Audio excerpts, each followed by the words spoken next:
can do about it. Whoa,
plastic bag drifting through the wind, wanting to start again? Do you ever feel this so paper thin, like a house of cards, one blow from caving in? Do you ever feel already buried deep, 6 feet under screens but no one seems to hear a thing? Do you know that there's still a chance for you, 'cause there's a spark in you? You just gotta ignite the light and let it shine just on the night, like the 4th of Yes, ma'am. July. Yes, ma'am. 'Cause baby, you're a firework. Come on, show 'em what you work. Make 'em go as you shoot across the sky.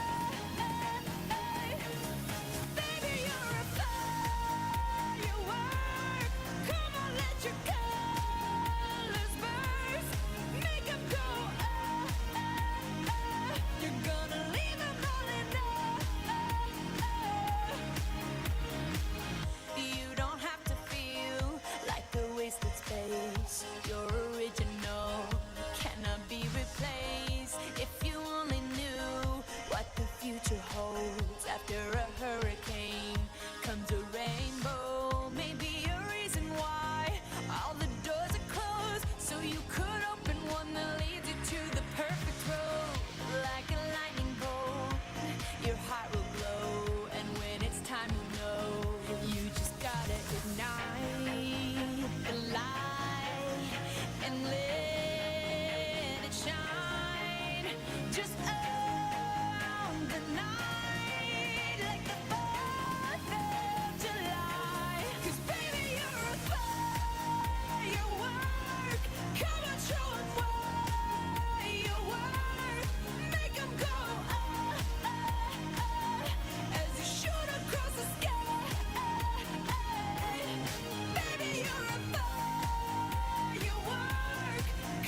but you can't allow it. Cause baby, whether you're high or low, or whether you're high or low, you got to tip on the tightrope. Tip on the tightrope. Baby, baby, whether you're high or low, baby, whether you're high or low, you got to tip on the tightrope. Now let me see you do the tightrope. And I'm still tipping on it. See, I'm not walking on it or trying to run around it. This ain't no acrobatics. You either follow or you lead. Yeah, I'm talking about you. Or keep on blaming the machine. Yeah, I'm talking about it. Talking about it. I can't complain about it. I gotta keep my balance and just keep dancing on it. We getting funky on the scene and you know about it. Like a star on the screen. Watch me tip all on it. Now, baby, whether I'm high or low, baby, whether you're high or low, you got to tip on the tightrope. Yeah, tip on the tightrope. Baby, baby, whether you're high or low, baby, whether you're high or low, tip on the tightrope. Baby, let me see your tightrope.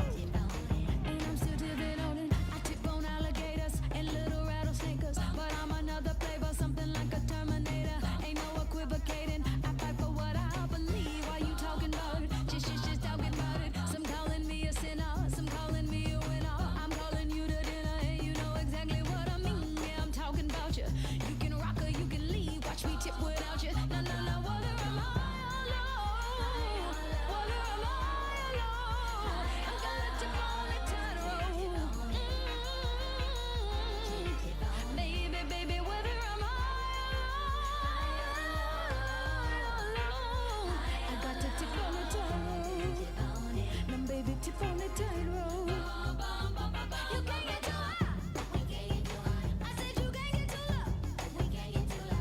'Cause you get too high. No, you surely be low. 1, 2, 3, now.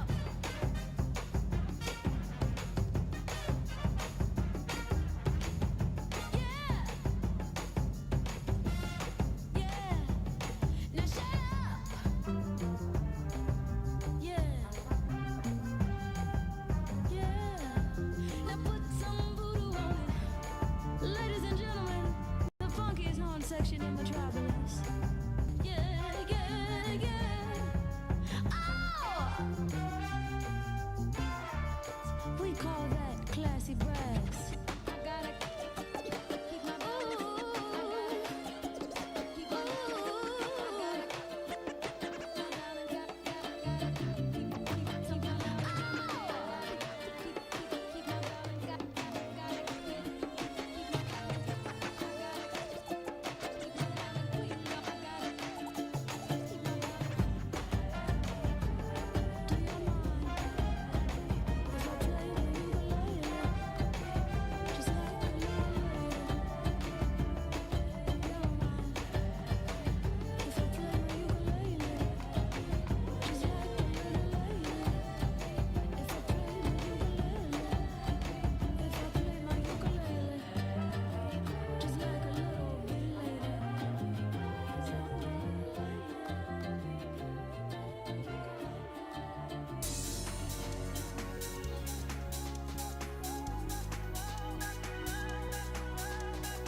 Yes, ma'am. Yes, ma'am. No matter how hard I try, you keep pushing me aside and I can't break through. There's no talking to you. It's so sad that you're leaving. It takes time to believe it. But after all is said and done, you're gonna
Please welcome co-founder and president of Throwback Brewery, Nicole Carrier, accompanied by Annette Lee, co-founder and head brewer of Throwback Brewery, and Carrie Dahlgren, co-owner of Throwback Brewery.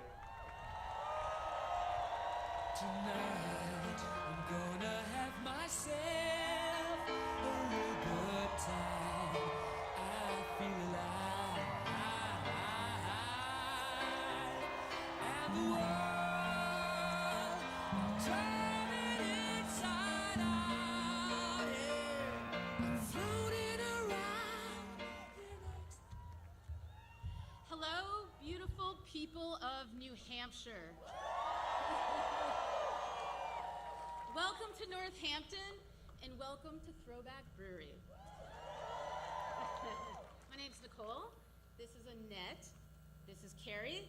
Together we co-own this beautiful business, and today we're so honored to host all of you and a real feminine phenomenon, the next president of the United States, Kamala Harris. As small business owners, we know what it takes to watch a dream become a reality and to bring a small business to life. It takes a lot of passion and tireless effort. It's not easy, but it is possible, and it all comes down to opportunity. In July of 2011, Annette and I started selling beer in a little warehouse across the street here on the seacoast of New Hampshire. 4 years later, we dragged this one in. And this small women-owned business opened the doors of our restaurant for the very first time. After years of very, very hard work, look at us now. We're located on this gorgeous 12-acre farm with a hop yard, chickens, pigs, goats, donkeys, of course, and solar panels that help power our brewery. Solar panels that I should add, where we were able to install because of a REAP grant. We have a new, I don't even know where we are, climate battery coming. Everything's all different. We have a climate battery coming, thanks to the funding from the administration and Vice President Harris. All of this has been possible because we had the opportunity to chase this dream and to make it succeed. We are able to expand this current location in part thanks to this administration's credit initiative for small businesses and the American Rescue Plan. Over the past decade, we have certainly grown, but our core values of sustainability, of community building, of inclusiveness, and kindness have not changed. As a small business, we've never ever stepped out into the political arena. But at this point, we kind of figured, do we have a choice? It's a choice we have on one side between accepting and appreciating differences, leading with love and openness and empathy, versus a side that thrives on hate, fear tactics. So it's not really a choice of us, it's a no-brainer.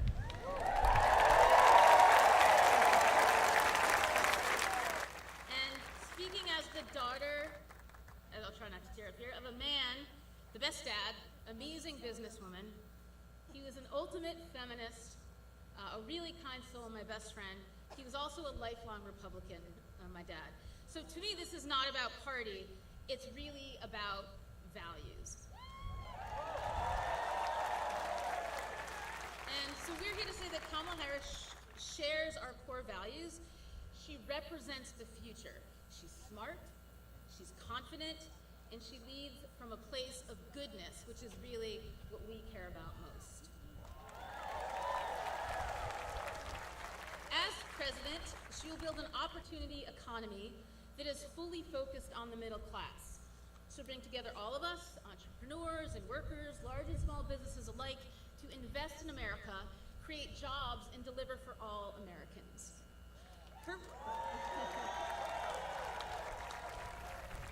Her proposal to cut red tape will make it easier for Throwback Brewery and small businesses like ours to grow and hire more workers. She'll make it easier for more dreams to become a reality. Yeah, you can clap, that's all right. Yeah. She represents the best of us, and New Hampshire, we are not going back to the fear and hatred. It's time for a new way forward. Now it is.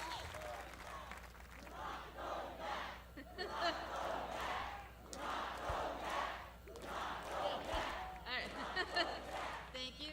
That was pretty good. Now it is honestly, really, truly our distinct pleasure to introduce a real champion for small businesses, for entrepreneurs, for working people, and for all of us here in New Hampshire and across the nation.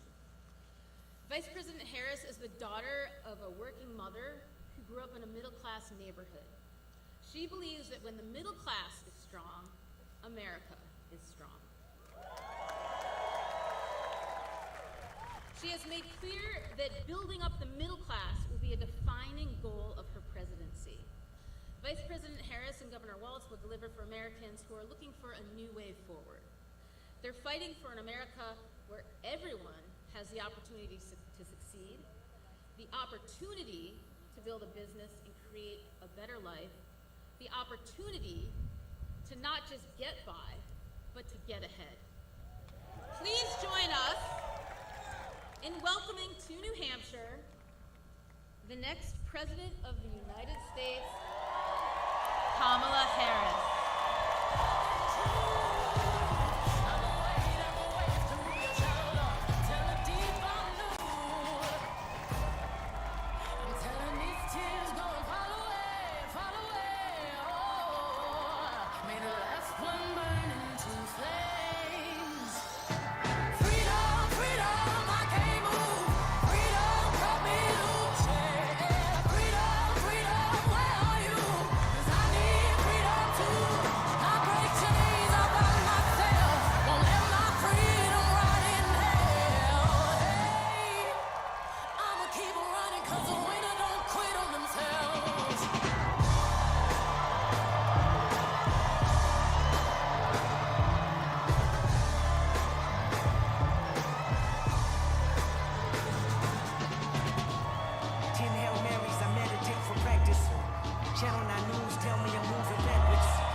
That you do and the love that you do in giving community. I love our small business owners. It is what you do. I'm going to talk a bit about you in a minute, but you are part of the fabric, the essential fabric of a community that cares about one another. Thank you for everything. Thank you. Thank you. And thank you to the outstanding congressional delegation, Senators Shaheen, Hassan, Representatives Pappas and Custer, and all the leaders who are here today. Thank you all. Thank you all for taking the time to be here this afternoon. Thank you, everyone. Thank you. before I begin, I do want to say a few words about this tragic shooting that took place this morning in Winder, Georgia. We're still gathering information about what happened, but we know that there were multiple fatalities and injuries. And, you know, our hearts are with all the students, the teachers, and their families, of course. And we are grateful to the first responders and the law enforcement that were on the scene. But this is just a senseless tragedy on top of so many senseless tragedies. And it's just outrageous that every day in our country, in the United States of America, that parents have to send their children to school worried about whether or not their child will come home alive. It's senseless. It is, we've got to stop it. And we have to end this epidemic of gun violence in our country once and for all. You know, it doesn't have to be this way. It doesn't have to be this way. So we will continue, of course, to send our prayers and our thoughts to the families and all those who were affected, including, you know, I'm going off script right now, but listen, I mean, you know, at the last year, I started a college tour. And I traveled our country meeting with our young leaders, right? And so it was college-age young leaders. So I did trade schools, colleges, universities, community colleges. By the way, I love Gen Z. I love Gen Z. But I'll tell you, one of the things that I asked every time I went to the auditorium, and it would be filled with these young leaders, students, and I'd ask them, raise your hand if at any point between kindergarten and 12th grade you had to endure an active shooter drill. And for the young leaders who are here who are raising their hand, I'm telling you, every time the auditorium was packed and almost every hand went up.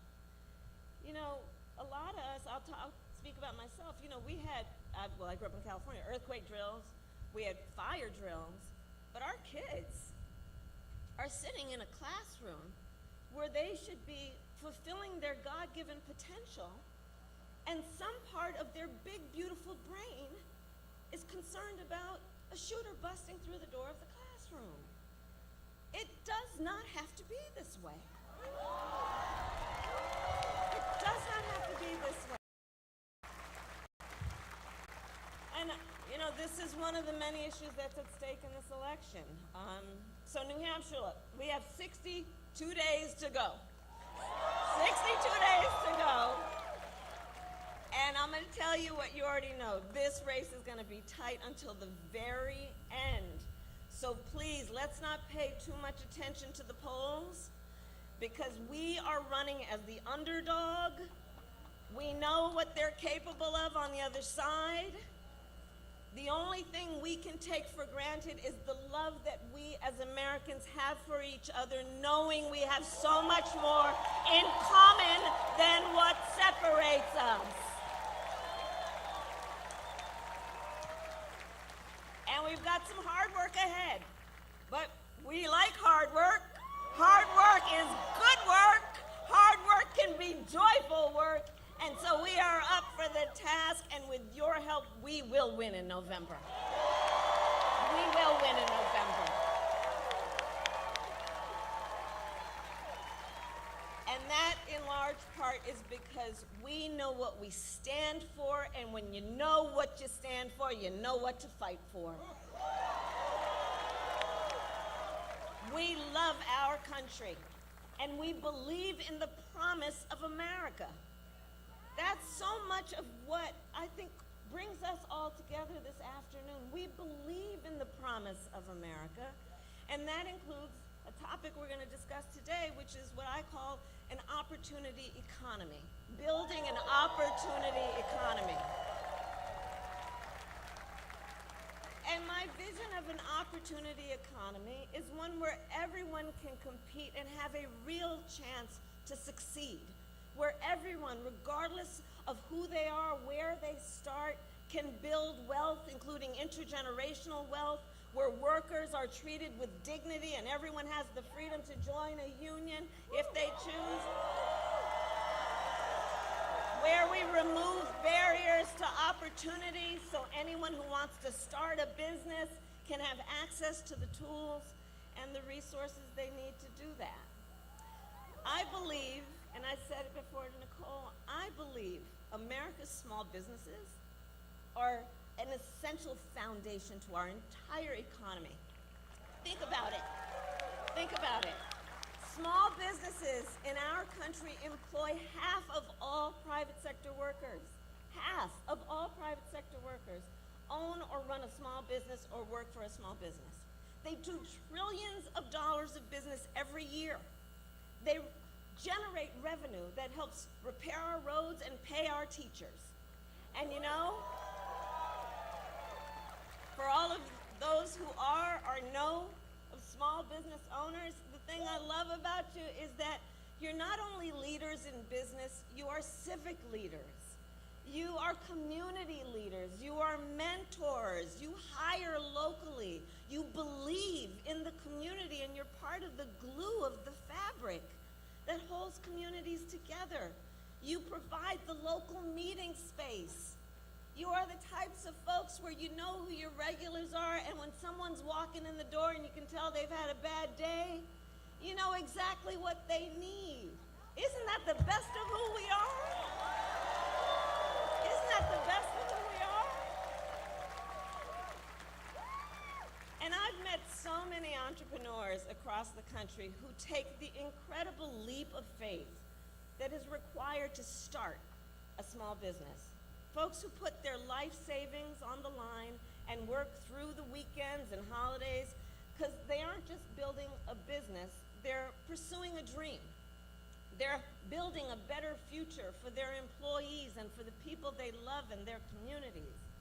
And by extension, they're building a stronger middle class and a stronger America for us all.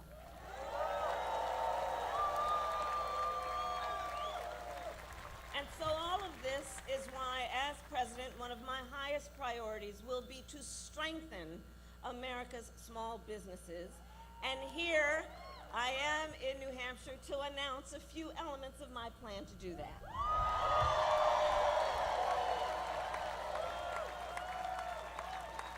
So first, we're going to help more small businesses and innovators get off the ground, okay? Now, I'm setting what some, I'm sure, are going to call a very ambitious goal, but you know what? I think we should admire ambition in each other. So I want to see 25 million new small business applications by the end of my first term.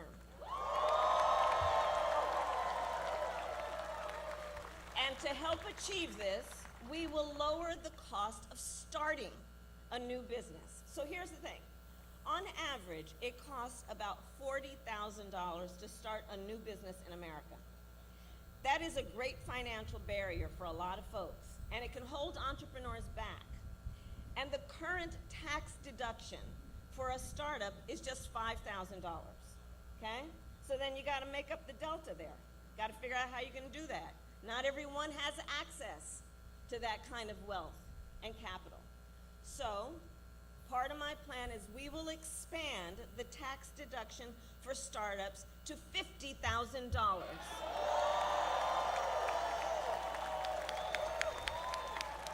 It's essentially a tax cut for starting a small business. Second, my plan will help existing small businesses grow. We will provide low and no interest loans to small businesses that want to expand, and we will, and this is very important, cut the red tape that can make starting and growing a small business more difficult than it needs to be. More difficult than it needs to be. For example, we will make it cheaper and easier for small businesses to file their taxes. Similar to how individuals can take a standard deduction. You know, I said to my team, kind of like, now I'm gonna date myself again because they no longer do it, but kind of like, you remember the 1040 EZ? Like that kind of idea, right? Like, let's just take away some of the bureaucracy in the process to make it easier for people to actually do something that's gonna benefit our entire economy. Third, businesses and innovators throughout America. And here's why. We know that talent exists everywhere in our country, from rural towns to city centers. But not everyone has access to the financing, to venture capital, or expert advice. It's not that they don't have the skills, it's not that they don't have the work ethic. It's access to these resources.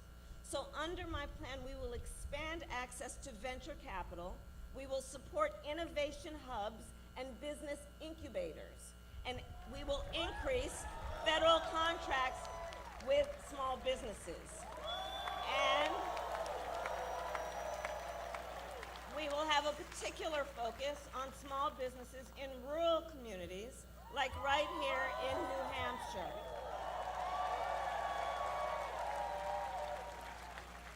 Finally, my plan will make our tax code more fair while also prioritizing investment and innovation.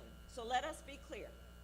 Billionaires and big corporations must pay their fair share in taxes.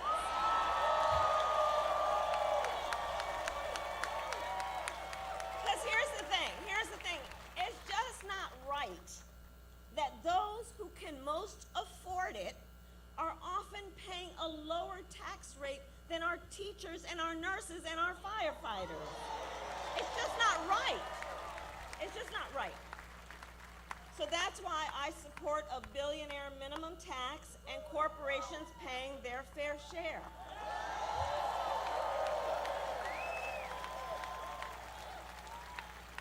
And while we ensure that the wealthy and big corporations pay their fair share, we will tax capital gains at a rate that rewards investment in America's innovators, founders, and small businesses. So here's the detail. If you earn $1 million a year or more, the tax rate on your long-term capital gains will be 28% under my plan, because we know when the government encourages investment, it leads to broad-based economic growth and it creates jobs, which makes our economy stronger. Now compare that to what Donald Trump plans.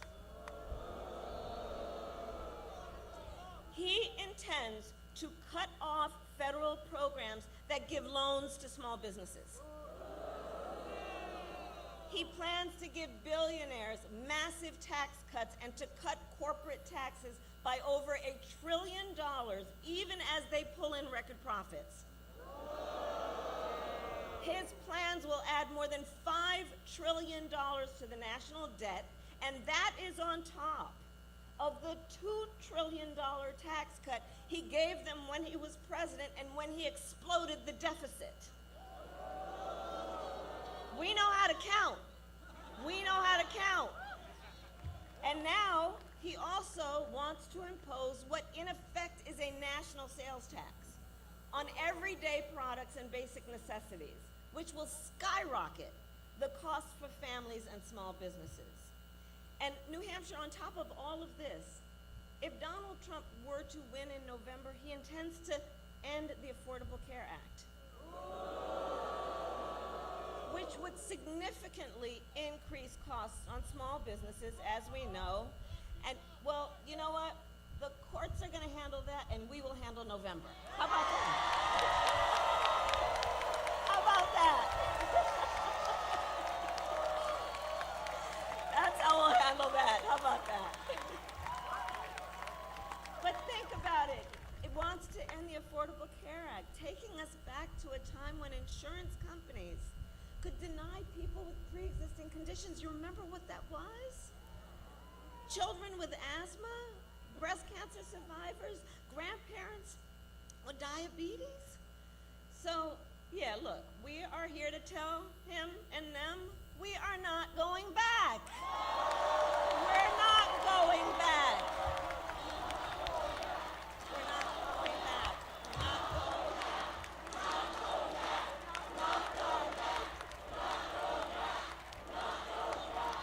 No, we are not, and we will move forward because ours is a fight for the future. And it is a fight for freedom. And it is a fight for freedom. Now, I don't have to tell the folks of New Hampshire, the live free or die state, you know the importance of individual freedoms, fundamental freedoms. You know how hard people fought for these freedoms, and that they are foundational to who we are and what we stand for as America, including the fundamental freedom of a woman to make decisions about her own body and not have her government telling her what to do.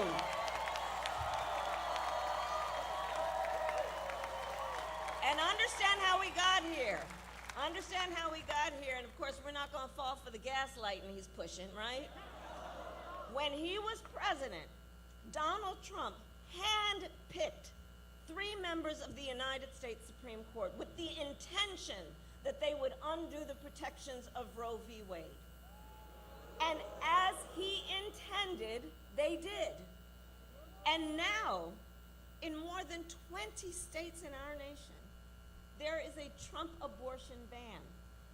Many with no exceptions even for rape and incest, which is immoral. Immoral.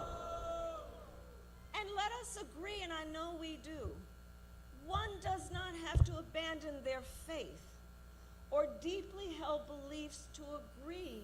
The government should not be telling her what to do with her body.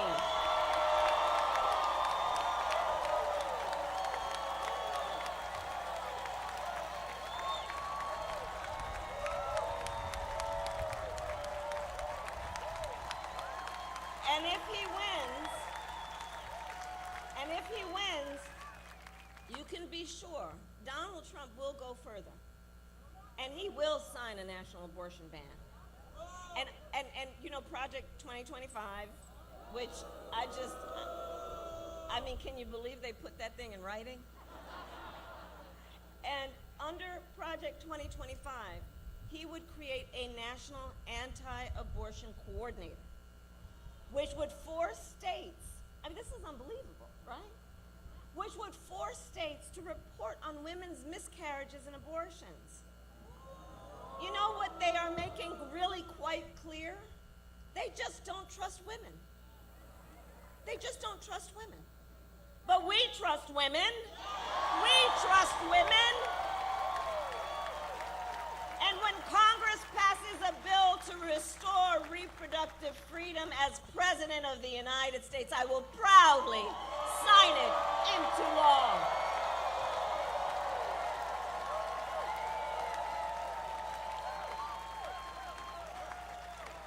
Across our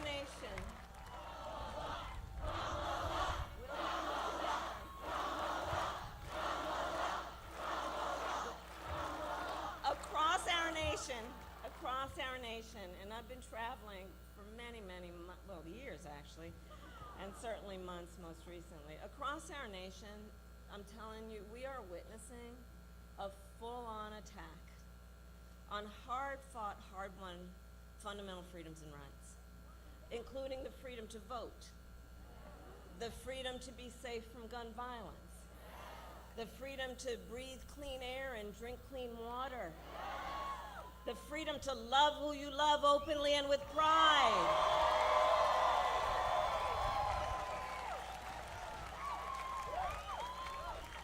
And so here's what I don't have to tell the folks of New Hampshire, because you know it so well, it's part of your DNA. Generations of Americans before us, they fought for freedom and they led the fight for freedom in our country. And now, the baton is in our hands.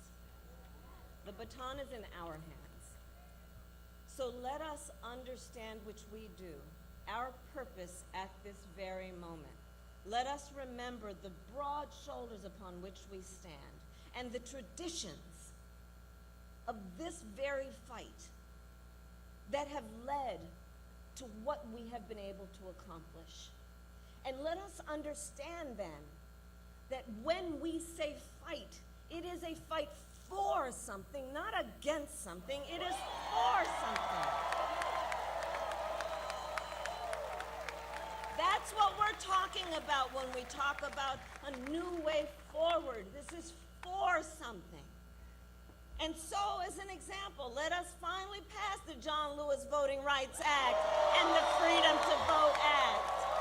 Let us finally pass an assault weapons ban and universal background checks and red flag laws.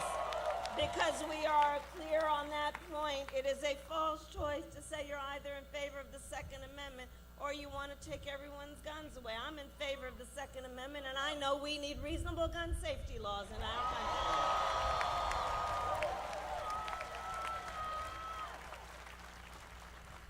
And there's another point that I'd like to stress about this election in '24. This is not 2016 or 2020. The stakes are even higher this time for a number of reasons, but I'm going to mention one in particular.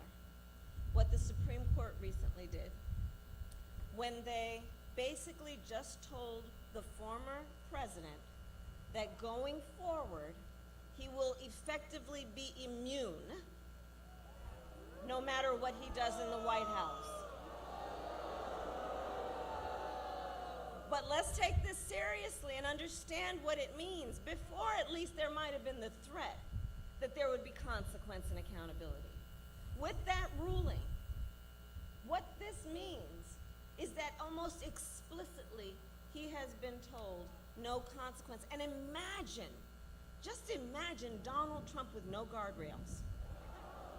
Just imagine with no guardrails. He has openly vowed to be a dictator on day one. He has said he would end the independence of the Department of Justice, the United States Department of Justice, so he could have the unchecked power to seek vengeance against people who disagree with him. He even called for, I'm going to quote now, the termination of the Constitution of the United States of America. Let us be very clear. Someone who suggests we should terminate the Constitution of the United States of America should never again stand behind the seal of the President of the United States. Never again.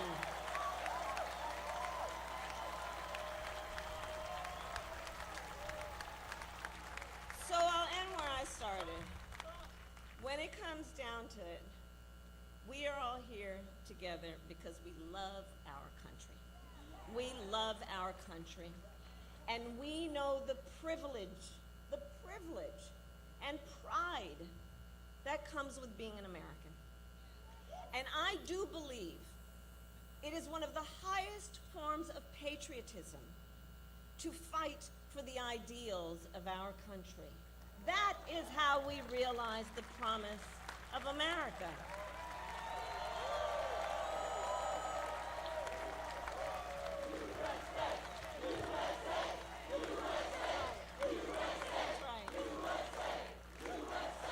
And so with that being said, I ask New Hampshire, are you ready to have your voices heard? Do we believe in freedom? Do we believe in opportunity? Do we believe in the promise of America? And are we ready to fight for it? And when we fight, we win. God bless you, and God bless the United States of America. God bless you.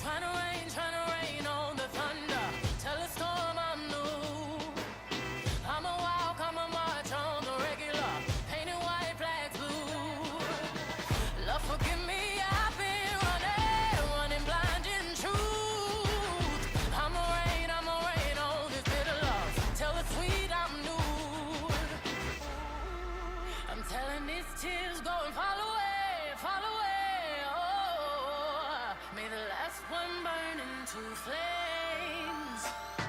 Freedom, freedom, I can't move. Freedom, cut me loose. Yeah. Freedom, freedom, where are you? 'Cause I need freedom too.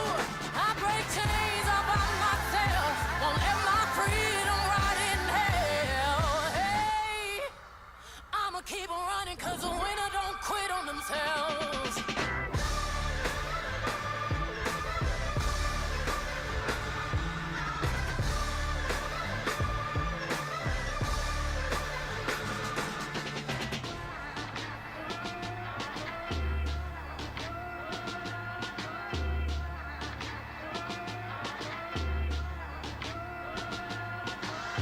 I'ma wade through the waters till the tide don't move. I'ma riot through your borders. Call me bulletproof. Lord, forgive me, I've been running blind in truth. I'ma wade through your shallow love till the deep unknown. I'm telling these tears go and fall away, fall away. Oh, may the last one burn into flames. Freedom, freedom, I can't move. Freedom, cut me loose. Yeah. Freedom, freedom, where are you? 'Cause I need freedom too. I break chains all by myself. Won't let my freedom rot in hell. Hey, I'ma keep on running 'cause the winner don't quit on themselves.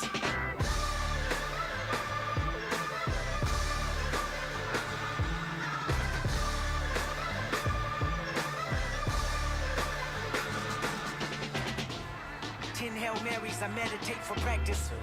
Channel 9 News tell me I'm moving backwards. 8 blacks left, death is around the corner.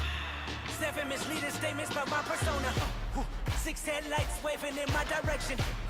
5-0 asking me what's in my possession. Yeah, I keep running, jumping the aqueducts, fire hydrants and hazardous smoke alarms on the back of us. But mama, don't cry for me, ride for me, try for me, live for me, breathe for me, sing for me. Honestly, guiding me, I can be more than I gotta be. Stole from me, lied to me, nation hypocrisy, code on me, driving me wicked. My spirit inspired me like yeah. Open correctional gates in high desert. Yeah. Open our mind as we cast away oppression. Open the streets and watch our beliefs. And when they carve my name inside the concrete, I pray it forever reads. Freedom, freedom.